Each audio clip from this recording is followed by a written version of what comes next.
Hey guys, so I just have to say that these sun-dried tomato and basil chicken meatballs are one of my favorite dishes right now.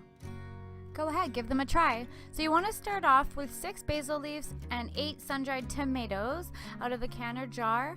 You can also add more sun-dried tomatoes if that's what you like, or more basil to your liking. I added 2 cloves of garlic. If you like it extra garlicky, you can add 3. At this point you want to blend it up or chop it up.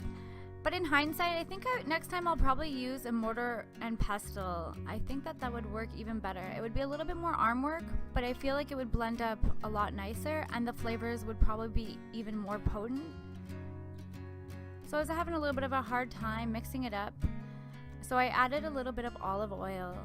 I just added a drizzle, so I'd say about a tablespoon or so, and I blended that up as well. Next, I added about a pound of ground chicken to my bowl. Oops. Now I'm adding the sun-dried tomato, basil, and garlic to the chicken mixture. And stir that up nicely until it's well combined. You know what, to be honest, I'm not actually like a huge sun-dried tomato fan, but in these meatballs, they actually are so great.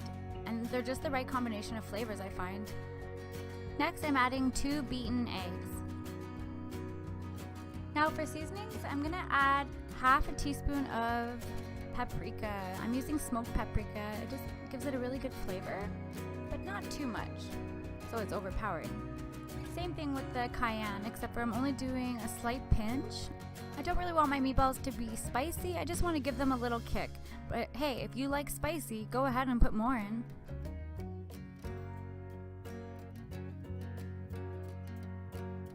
Now I'm just going ahead and mixing it up further.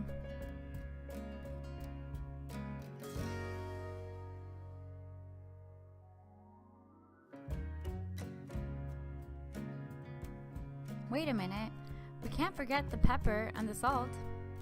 I like freshly ground, but use whatever you have on hand.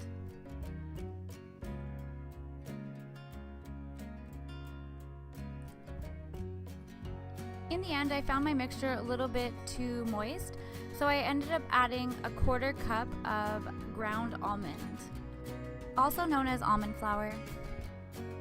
Now give this another good mix until it's well incorporated, and then we'll move on to making the meatballs themselves. I don't actually show the meatball rolling and the making of the meatballs in this video, but if you guys have any questions, just let me know. So once I was done rolling the meatballs, I added them to the pan. I actually used a Dutch oven for this, and I added olive oil and butter for my oil. I waited till it got really hot, and then I added the meatballs. I waited about 5 minutes after that or so until the bottoms were browned, and I flipped them all over.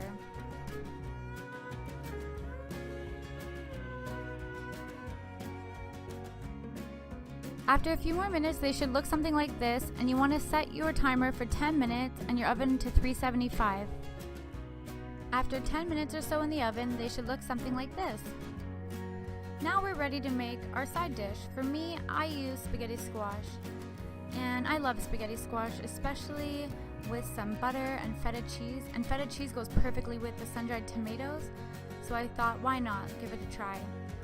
So here I just cooked up some spaghetti squash, added some melted butter, salt and pepper, and a little bit of, well actually a lot of feta cheese. I sure do love my feta cheese. To serve, just add some of this to a plate and add the meatballs on top with a little bit of fresh parsley, and there you go, the perfect meal. I hope you guys enjoy, and don't forget to comment and like below if you want to see more and you enjoyed this recipe. Bye!